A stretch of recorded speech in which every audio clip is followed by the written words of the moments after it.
starts gossip, and instead of being about fucking Big Brother or, you know, who's shagging who or whatever, it's about cooking.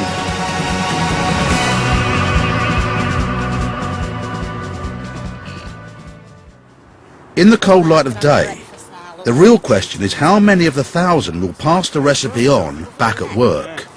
Julie is worried about what happens when Jamie leaves. You got your money problems and your time problems, yeah. And I know you got your credit crunch and recession, but if you can cook...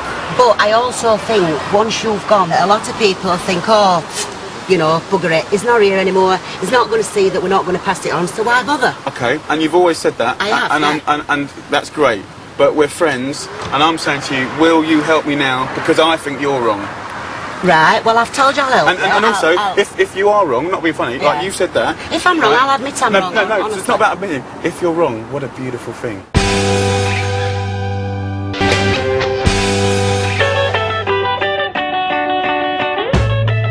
Worried that the workers won't keep passing on recipes once he's left Rotherham, Jamie borrows another idea from the wartime Ministry of Food. Happy smiling faces, come on, Matthew.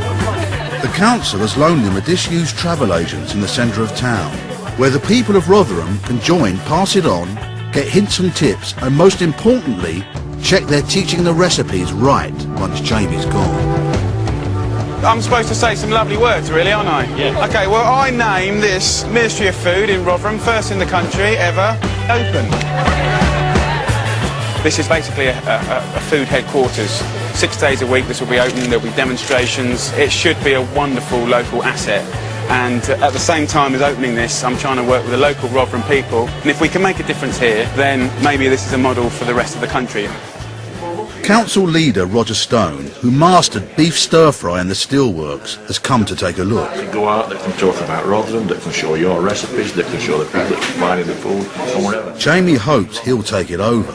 Yeah. At the moment, I'm paying for the Ministry of Food, and the vision is to sort of prove that it serves the community in a really meaningful way, and then hand the baton to Roger and the rest of the council, who will take it over. So in a month or two's time, there's going to come a point where I say, okay, in 2 months' time or at Christmas, I'm done. Are you going to carry it on? And he may well say no, but I hope it works. The HQ will be staffed by his best pupils. Move all your chicken over to one side of your pan, and then you want to chuck in all your onions. Who will keep Rotherham's cooking on the straight and narrow. We just want to beat it up, proper beat it up. Non-cook Natasha had never cooked her 2 kids a meal before she began the experiment.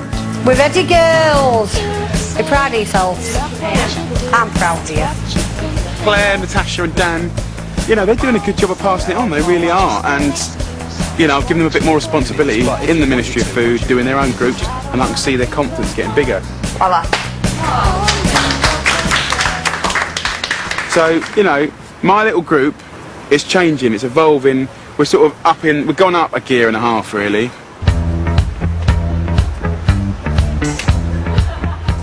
Jamie wants to check up on the 1,000 new teachers from the Steelworks Cookathon to see if they're passing on recipes.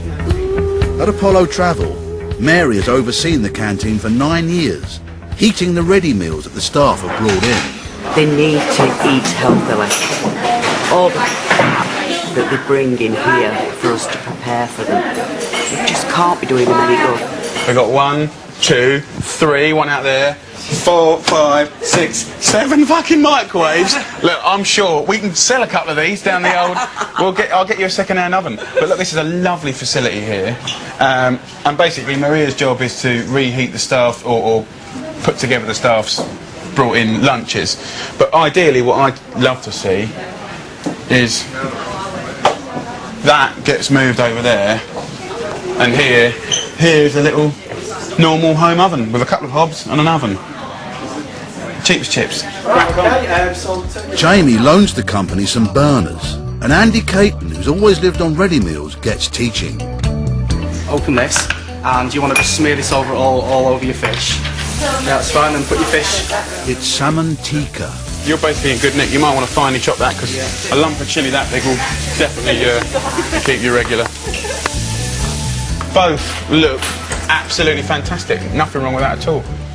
For passing on recipes at Apollo to be sustained, Jamie needs to convince the bosses to pay for equipment, time and ingredients. You're saying 90% of the people in this business don't cook, and I'm saying, for the sake of 2 people, half an hour, 40 minutes, and £7 a day, you've got a solution that is pioneering, that no one else is doing in the country, that could be a template for other companies to go, fuck me, I'll have a little bit of that. So, I mean, it's these people behind that are going to be my salesmen. It either works or it doesn't. But if your staff prove to you that they're loving this and it really truly makes a difference, will you try and implement doing this on a daily or I think 3 times a week basis at a cost of £5 to £7 a day and an oven? Definitely, yeah, definitely. Not a problem at all. But the equipment and costs are too much for many of the companies.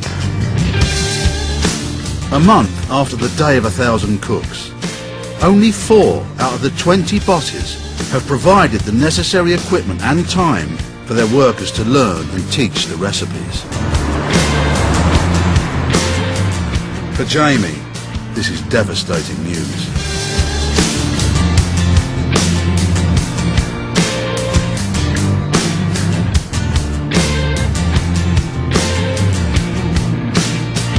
We haven't created a scene, and we certainly haven't done anything to make any difference to this town yet. I ain't going to get Rotherham tattooed on my arse for that, am I? No, I'm not. Get the whole of Rotherham cooking some decent grub, see all the shops and the supermarkets and markets sell out of it, then I'll get Rotherham tattooed on my arse. Next week, in a last-ditch attempt, Jamie tries to get entire communities teaching each other. I need another mister! Convince his harshest Rotherham critic, People ain't got time. You haven't got neighbours like you used to have. It'll not work. Not work. Definitely not. So what the bloody hell are we going to do then? and get his students to persuade councils around the country to take up the campaign. Fuck. Sick of takeaways? Then go to channel4.com/Jamie's Ministry of Food for inspiration. Next tonight, when Dawn Porter became a geisha girl, dedicating her life to pleasing Japanese businessmen, as you do. And do whatever you have to do to get it out and not become a reactionary.